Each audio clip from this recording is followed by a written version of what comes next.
Brace yourself, collectors. I'm about to expose how much we on average spend on DieCash Cars in a week. The numbers are staggering. Even my own personal numbers, I did not actually realize I was spending that much on diecast, everything from Hot Wheels, RLCs, premium lines, you name it. I mean, we are dropping some serious cash on cars, and honestly, guys, we are just turning a blind eye to it. We're saying things that make us feel better, like, yes, we are collectors and we don't care about the money. But guys, the reality is we are dropping loads of cash. We are pulling directly from our budgets to do this hobby. And I think it's time for us to wake up a little bit and just think about what we're spending our money on. But before we jump into the averages, let me just give you guys a point of reference for myself, DieCash Cars, how much I spent just in this last week on DieCash Cars. And guys, even I was a little surprised as to how much I spent, guys, but I'm a very opportunistic buyer. I mean, if I find a good deal or if I can find what I'm looking for my collection at retail price, I mean, I'm gobbling up. No questions, no afterthought. I'm just swiping my card, dropping some cash. I mean, you name it, I'm doing it. Starting with these premium mainlines, Fast and Furious, Hot Wheels, decades of fast. These are the Jesse's Volkswagen Jetta MK3s. I already have a full set of decades of fast, but I saw that my local Walmart stocked up a full case of these decades of fast, and I had to get a couple more of these Jettas into the collection just because they are great trade bait pieces. On top of that, it's just a cool casting that doesn't come up too often. But as you guys know, this silver line of Hot Wheels right now retailing for about $350. So both of these right now, you pick them up for about $8. And then something kind of new for Hot Wheels altogether, but they've released this new line of pullback speeders. And this is one that I was anticipating, but it's a Mitsubishi Evo 8, opening doors. It's got rubber tires. It's pretty cool. I bought one for my son and he was playing with it, pulling it back and forth. And I mean, they really rip too. But what I really like about it is that it is essentially an oversized Hot Wheel. It is full metal diecast, which is really cool. It's got decent interior details. It's got cool graphics on the outside. And retail price really isn't bad, about $7. So had to pick one up for the collection. Dollar Tree is still doing their thing, putting up a lot of E and D case, so I was able to snag these main lines here, the Godzilla R34 and the Honda Civic EG hatchback. But guys, I can't help myself. If I find these castings, I'm usually picking them up because, again, they're super popular. They match my collection. I'm a big Honda, Nissan, JDM fan in general. So again, being opportunistic, I had to pick these up. $1.25 a piece. I paid about $8-9 for all 6 of these. Then I was able to find a fresh case of Hot Wheels Boulevards at my local Walmart, and I picked up the 2 that I needed. The first being this Liberty Walk Super Silhouette Nissan Silvia S15, which, spoiler alert, is going to be a feature in an upcoming video, so definitely stay tuned for that. And then you got this MBK van with the giant Advan logo there on the side. Such a cool casting, even though it's technically fantasy cast, but I just love the fact that you got all this real estate to put cool brand logos on there. And Advan is definitely a brand that I even purchased for my own cars, or have purchased for my own cars in the past. So both of these retail price at about $6.50 a piece, so I paid about $13 for both of these. And I usually do not go very hard when it comes to Matchbox, but when I saw that they were going to release this 2021 Subaru BRZ, basically the latest generation of the Subaru BRZ, I had to pick it up because, as you know, I drive the brother version of this car from Toyota, the GR86. So fingers crossed we get the Toyota variant of this car, because that would match my own personal car in real life. But both of these collector boxes, staggering at about $5 a piece. I paid about $11 out the door for both of these BRZs, but again, I just had to do it. And then from my NFT Series 7, I got the email prompting me to pay for shipping and redeem my token for this NFT H. This is essentially the super treasure hunt of the NFT series, the Lamborghini Aventador, and you can tell by this very, very prominent gold card back here, but it just looks great, and I'm a huge fan of the Aventador, so this was one that I was very happy and fortunate to actually open up in one of my packs. So I didn't have to pay for the car itself because, again, I already paid for the $25 pack about a year ago, but I did have to pay the $7 shipping to get this shipped to my door. Small price to pay given the fact that this Super Treasure Hunt NFT H Lamborghini Aventador is going for about $250 right now.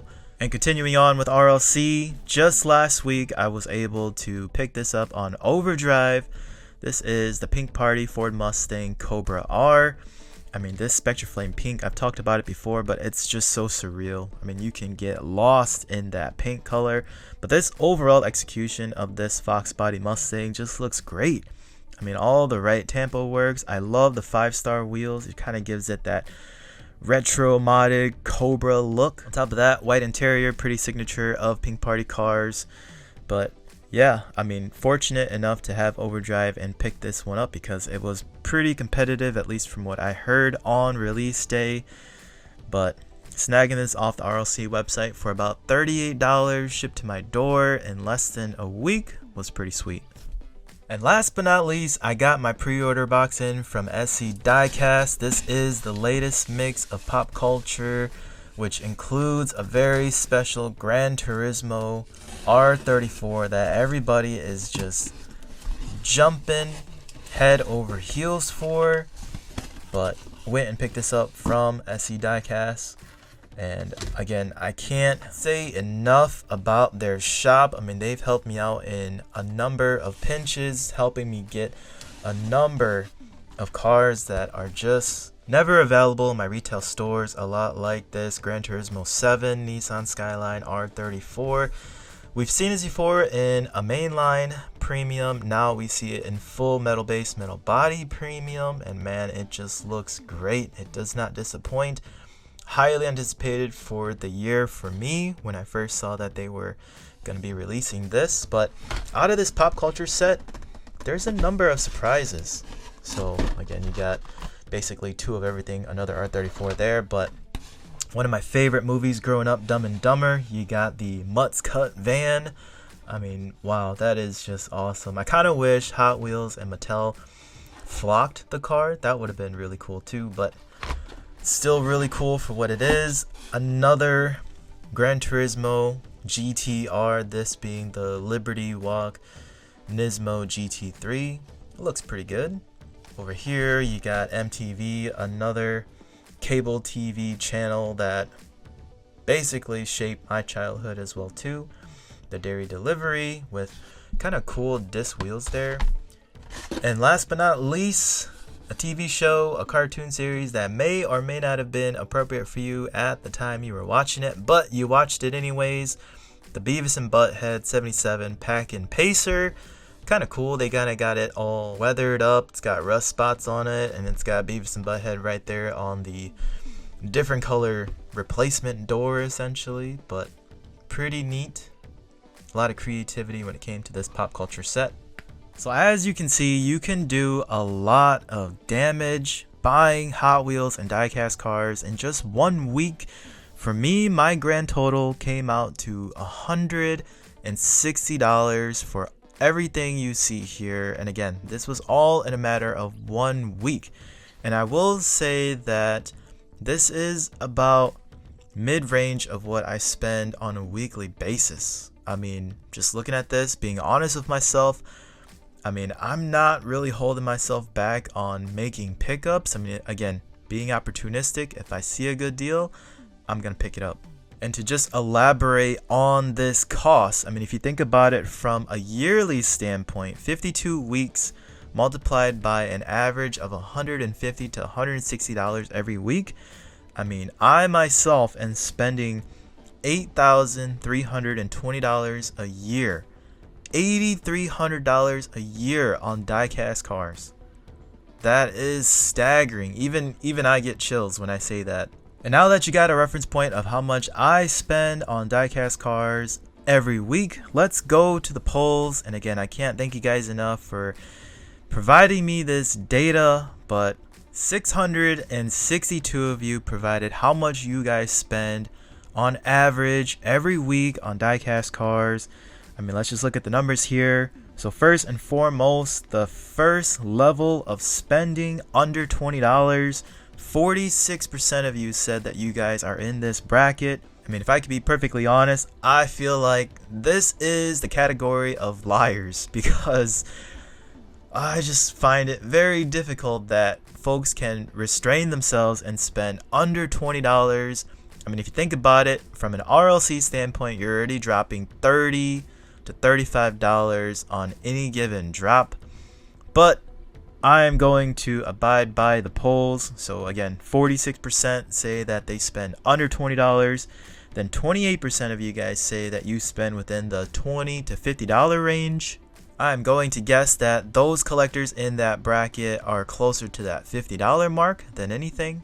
And then 12% of you said that you spend within the $51 to $100 range, which I would say average is probably about $75 for those collectors. And then the most honest and truthful collectors out there, 14% of you guys stated that you guys are well over the $100 mark, 101 plus.